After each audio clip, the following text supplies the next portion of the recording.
Hi, I'm Larry Whitmer and welcome to another Random Active Anatomy.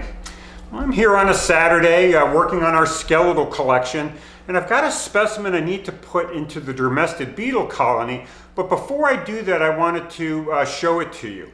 It relates to sort of an unusual anatomical system called the paranasal air sinuses. They're air sinuses that come off the nasal cavity and invade or pneumatize a lot of the surrounding bones and soft tissues. This was a system that I actually studied in my doctoral dissertation, so it gives me a chance to show you what I did in the past, but also what we've learned about it today. So this obviously is a T-Rex skull. It's a, I think, 1/8 3D print of the Burke Museum specimen. This is the orbit, so that's where the eyeball would be. This is the feature we're interested in today, which is the antorbital cavity, which in my dissertation I proposed housed a paranasal air sinus that came off the nasal cavity and then sent out air-filled diverticula, little bubbles that would come out and then fill, invade, or pneumatize the surrounding bones, like the maxilla, the lacrimal, the jugal, and some of the others.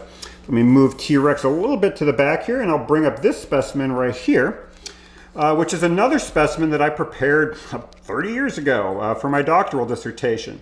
I got a dead domestic goose and then injected its paranasal air sinuses with this black latex, and then skeletonized, removed all the other soft tissues. And so this feature right in here is actually the antorbital cavity, the same feature that in T-Rex is much larger, takes up a huge part of the skull. In birds it's somewhat compressed. What this specimen shows that indeed there's an air sinus that sits right in the antorbital cavity, but what's also kind of cool are that there are these diverticula. Diverticula that not only go into the surrounding bones like we saw in T-Rex, but also extend back into the soft tissues of the head, in front of the eyeball with a preocular air sac, and then this subocular air sac that comes back right in here where it interleaves with the jaw muscles.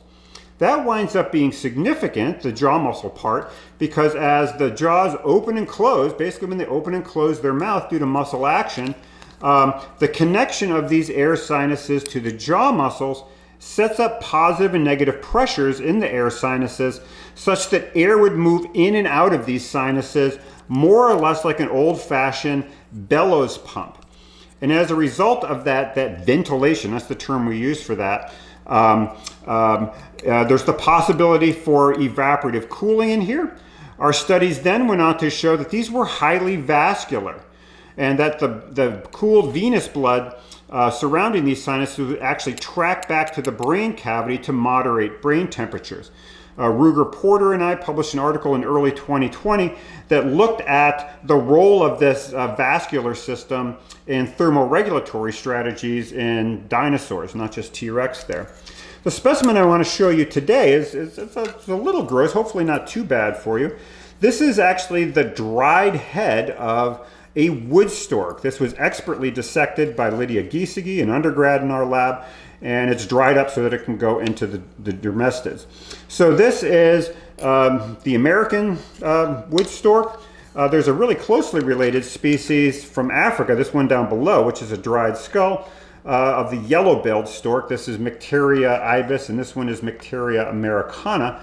And once again, you can sort of see this air cavity right in here, the antorbital air cavity, the bony cavity, that's actually going to be the same thing as that structure right there.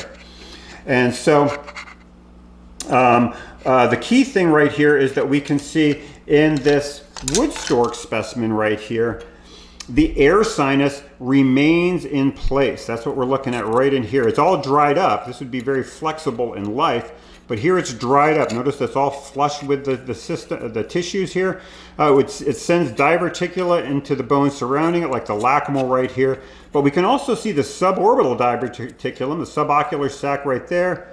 The preocular sac is in there, a little bit dried up. And we can also see how it interleaves with the jaw muscles. If I flip this around over here, get some light in there, you can see the jaw muscles and the subocular sac sitting right in there.